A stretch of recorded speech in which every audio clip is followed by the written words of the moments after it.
Sacred sexuality. I saw this. It's interesting because I just did an intensive recently, and that came up in my intensive. I did some work around that. But how do you describe that? Thanks for asking. As part of your work. So when I first found meditation, it was the first time I had that thought of like, ding, ding, ding, ding, ding, like, oh my gosh, this is so good.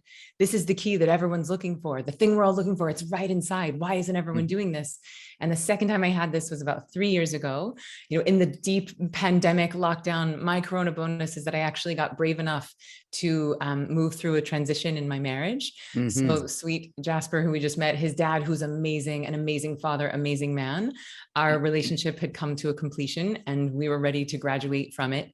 And so moving through that and then choosing my own sovereignty, like choosing myself, maybe for the first time in my life, which was terrifying and brave.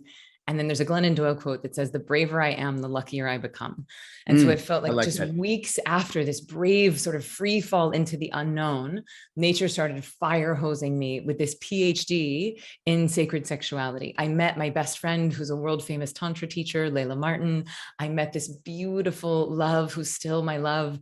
3 years later, I moved in with Regina Thomasschauer, AKA Mama Gina, who's been teaching, goddess practices and female empowerment for 30 years. And so it was like, okay, this is fun for me personally. Like, I'm like, thank you, nature. This is delightful. And this doesn't feel like it's just for my edification. This feels like nature's being like, hey, remember that thing you did for meditation, how you made it attractive and accessible?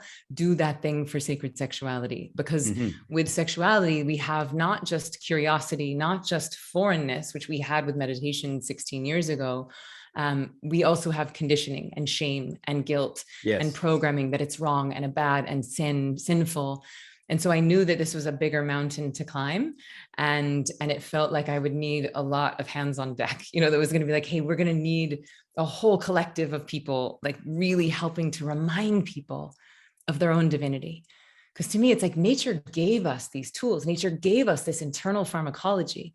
Nature gave us the gift of feeling these states of ecstasy and joy and pleasure inside of our bodies. Why on earth would nature give us something that is then a sin or bad? Right. And so to me, the thing I get most excited about with sacred sexuality, which there's infinite, incarnations and fractals of it. But the thing that I'm really lit up about is helping people to see that you can use your pleasure to pray. That you could actually get clear on a prayer, something that you would love. And then you can create this beautiful internal pharmacology, these bliss chemicals, this love chemicals, and you can build this energy in your body, the most creative force available to us as humans. And then you can dedicate that to your dream. You can offer that to your prayer. So I call it pleasure prayer, where you're basically just building the pleasure in your body and using it to pray, which I get could be a little triggering for people who have thought that, well, prayer is holy and that's where God is, and sex is a sin and that's where the devil is. Like one is good and one is bad. So I actually really love the opportunity to reclaim that energy for ourselves and to let go of someone else's story, someone else's conditioning, someone else's shame, and really well, what do I believe? And as far as I know from manifesting, and I've learned so much from you, it's like, the simplest recipe for manifesting is feel good, place the order. Place the order, feel good, place the order. And, getting into your sexual energy is a beautiful, powerful way to feel good. And you can do that on your own. You could do that with a partner. And even to some degree, you can do it in congregations, right? Like you see it, people are in ecstatic, blissful states at agape. And so it's, there's just such an untapped resource. And really the thing that lights me up is that I feel like if we want to face the big challenges that we are being faced with in our generation, in our species right now on planet Earth, we are going to need to be able to harness this most creative force. And so this is the thing that's exciting to me. Can we get lots of people, millions of people in coherence with themselves and each other and holding a collective vision for the species and in these beautiful ecstatic states? So here we go.